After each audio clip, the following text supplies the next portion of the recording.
And we're rolling. Thank you very much, Keona, for being willing to be part of our interview team for the Cultural Master Plan. I'm going to start by asking you to tell us a little bit about what you do for a living, and particularly what types of artistic and cultural activities you participate in, either as a performer or as an audience member. Okay, well, for a living, I have nothing to do with the arts for a living, but I run a company with my husband Neil, an online education software company called LearnBase. Right. And then I work here in the office at the Ready Potato, part-time. And so for fun. For fun. Arts and cultural stuff for fun. I'm a musician. Right. And have been for a long time, and only just recently stopped trying to make a living at it. And then I do sort of dabble in other visual arts, sort of a little bit more now that my kids have gotten a bit older. Right. Which ones particularly? I've just mostly, it's more like crafty kind of assembling found bits of stuff that I find. And I have done a lot of painting and kind of started a little bit. And raising chickens. I'd love to do some pottery again. Yeah. So you have been on Bowen how long? 8 years. 8 years, and what brought you to Bowen? We had friends on Bowen, and so we came here fairly often, and we also used to come do concerts here quite often, which were always, in those days, really well attended and really, really fun. Yeah. And but we've never thought about moving here until we came actually to Bowfest one year when we had. We had actually come to Bowfest and played at it a few times, but we came just for fun. And we had a 1-year-old at that time who was just running off through the woods, and that was such a nice contrast to being in East Vancouver and finding needles in our backyard that we were like, let's do it, and we moved in a month. Yeah. If you had to leave Bowen, what would you most miss? Oh, the community that is knowing so many people. And yeah, you don't know. Blessing and a curse. Yeah, it is, but I think mostly it's a blessing. I didn't realize that was missing when I wasn't here, but now I think I would. Yeah. I would really miss it. All right, great. And in 8 years, what's changed the most in terms of the culture of Bowen? In terms of the culture?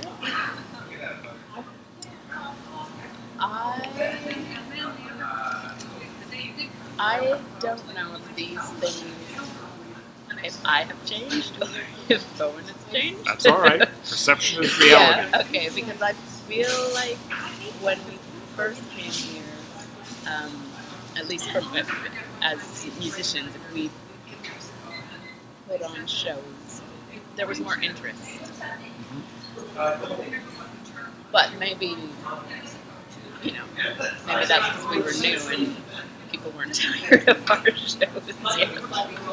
Or maybe I was trying to do more things. I've heard that a lot. You've heard a lot it of people okay, say. I've been trying to think about it, and I'm not. I did sort of start trying to do less, but it was also because it was getting frustrating. Yeah. Yeah, I don't know that it's less interest just so much as it is an abundance of artists and a shortage of part of audience members, So and it's the same people that are involved in it. They go to everything, Yep. And when we go sometimes to other islands that are less close to Vancouver, and there's less choice, I'm always amazed at the huge turnout for things, and it's not the same here, and it makes sense that we're right next to Vancouver, and there's a lot to do. Too close sometimes. Because it means you don't develop our own kind of self-sufficient stuff, because Yeah, Always because you take can the go ferry over and there. get everything Yeah, there. yeah. All right. Tell us a story about one of your most memorable cultural or artistic experiences on Bowen, either as a performer or as an audience member.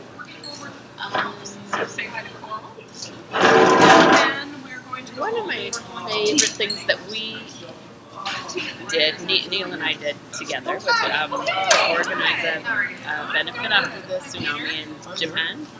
Okay. And I think that was most memorable because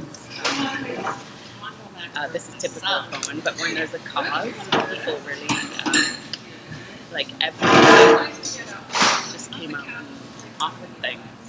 Right. It became a beautiful event with all sorts of people offering their whatever. Like my neighbor, who's a landscaper, brought tons of cherry blossoms Wow. to sell as part of the fundraiser, or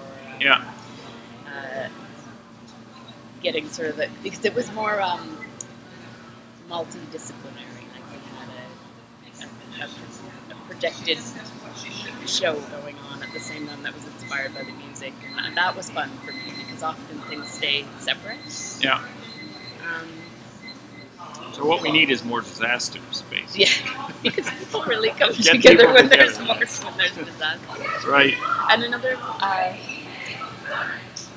thing, again, I always will remember is being part of Emily Theater's Mama show. Okay. Which was probably 5 years What was it ago. called? Mama, Super Mama. Oh, Super Mama. Yeah, Right. that's what it's called. And that again, I think, because it was unexpected, like it was not something I would normally do. Mm-hmm. And So it what was your role in that? I played a little bit of music, and I just sort of did some movement behind a screen, like for shadow, to make shadows on the screen. Yeah. We sang some songs. I can't really remember, but it was different people than I would normally be with. It was a lot of fun. Yeah. And it really was a moving show. Great. So, what is the greatest challenge you face as an artist on Bowen? Well, Or as a former artist on Bowen? Well, Making a living. Making a living. As a musician, it's the early ferry. Yeah. Which would, if I didn't have kids, would not necessarily be terrible, but they need to have somewhere to sleep for the night if you're away. So that would, it's like the challenge of being a parent with the added bit of the ferry. Because obviously, I couldn't make a living doing that on Bowen entirely. All right. When you're at your most creative, now that you're not performing a lot of music, what are you doing? Like I was saying before, starting to just kind of do more Found art things, and it's really fun after trying to make a living. It's fun to only do things just for yourself that probably nobody will ever see. There's no pressure whatsoever. So you mentioned you do some of the stuff with your kids. Oh, not actually a little bit.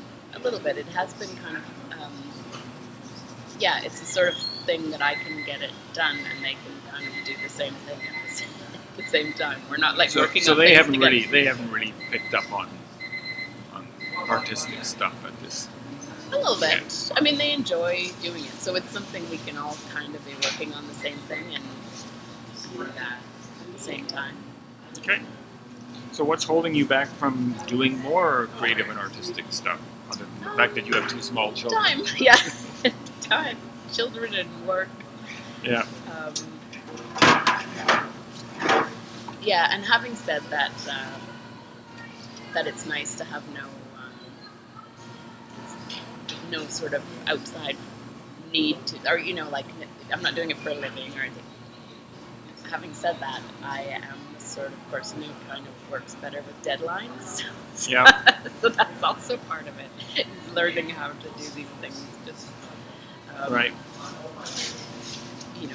Without the fear of not having anything done in time.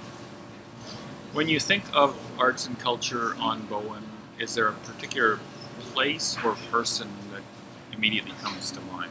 Oh.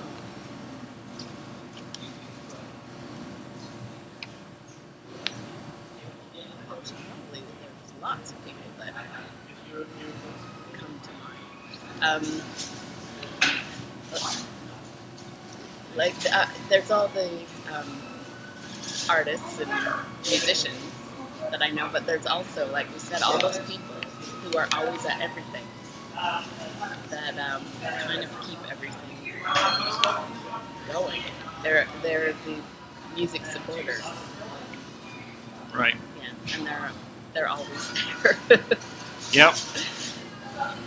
Some would say because they've got nothing better to do with their time. Because they haven't got real jobs. No, I think there's always people like that everywhere, and you just come to appreciate them more and more. Yeah. Culturally, what do you think most differentiates us from Vancouver? Oh.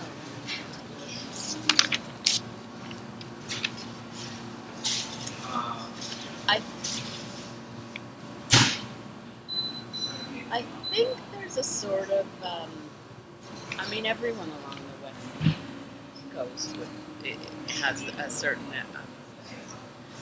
affinity to nature, I think, but I really see that to a higher extent here, Yeah. visual arts, and also a bit in the laid back.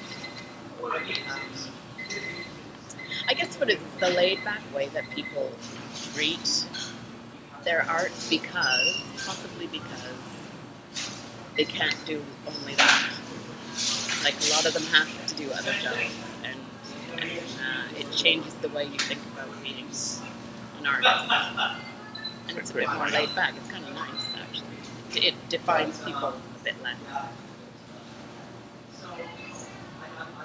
Yeah. With some notable exceptions. A notable exception.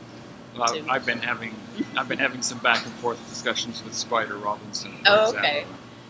He's not particularly laid back Okay. when it comes to his stuff, but yeah, that's true. Most people I know are pretty laid back. If it is for fun, and if you're not, worried about maximizing your gate receipts Yeah. and stuff like that, you can Yeah. kind of take it more casually and enjoy it more. And I think it's enforced, but then that's the good part that comes out of it. Yep. Is there a particular type of artistic or cultural activity you'd like to learn more about if you had time? I would love to do more pottery. Right? And I know it would be very easy to do. Mm-hmm. But, a little bit more time. Okay, and last question is, any other thoughts about Bowen's artistic or creative needs, other than the fact that it would be nice to be able to make a living as an artist? But yeah, obviously the community center would be fantastic if it had an art space. I don't even know if that's in the plan Right. anymore.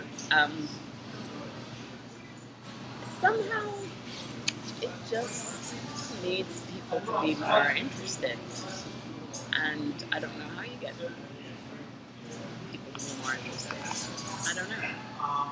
I was staying in downtown Vancouver a few weeks ago, and it just the weather was beautiful, and I was just down around English Bay, and seeing everybody was outside running, biking. Yeah. And it really, and I always knew that, but it really brought it back to me that the weather's nice here. Yeah. People are active. The arts pay for it a little bit, but I totally understand that because it's beautiful outside. If it's cold and there's nothing else to do, people go to more concerts anymore. I guess. I think so. I think that it's a bit of a West Coast. So you thing. think it's more an issue of the fact that people know what's going on but choose not to attend because they'd rather do other things rather than the fact that they're just not aware of what's happening or can't afford it? I think so. I think the interest is sort of there, but I don't really know what separates it. It's the urgency to go see things seems to not be there. And I am becoming more and more guilty of it too. And I'll think, oh yeah, that's going on, I want to go. But then it's a nice day and I don't go. Right. So you don't think it's a matter of the fact that people just can't afford it? Well, sometimes. But here on, I mean, there's not... I mean, art can be expensive. So that is one thing. I mean, I couldn't afford to buy a painting. But events aren't. It's tough just going to art galleries and never actually acquiring. I know. I just went into the mini, checking out the mini gallery. It would be nice to have this one. And I this really one want and all this of one. them. Yeah, right. But I couldn't. Yeah. So that, yes, I guess for me, I'm thinking more in terms of music, and so people can afford events. They're not. I don't think they're that expensive, but on a larger scale of a piece of art, yeah, I'm sure that's part of it. I've been reading a bunch of other cultural plans, and Nanaimo has one of its, in its cultural plan, has one of its catchphrases is "Our culture is outdoors."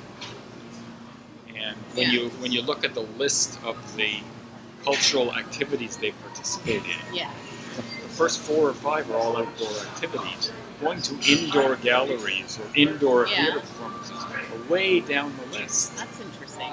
And so one of the things the Arts Council is looking at now is more public art. Yeah. How do we get the art out to where people are instead of having to attract? Yeah. And it's not just visual art. No, but it's again, just things going on, and I always have this sense that if there was there is public space on Bowen, but not like a square, not, somewhere where you would really just spend the day or just sit for a couple of hours where you're not necessarily needing to eat or needing to do anything. Any other comments that you want to put on the record? Not that I can think of. All right. I think that's it. Thank you for your time today.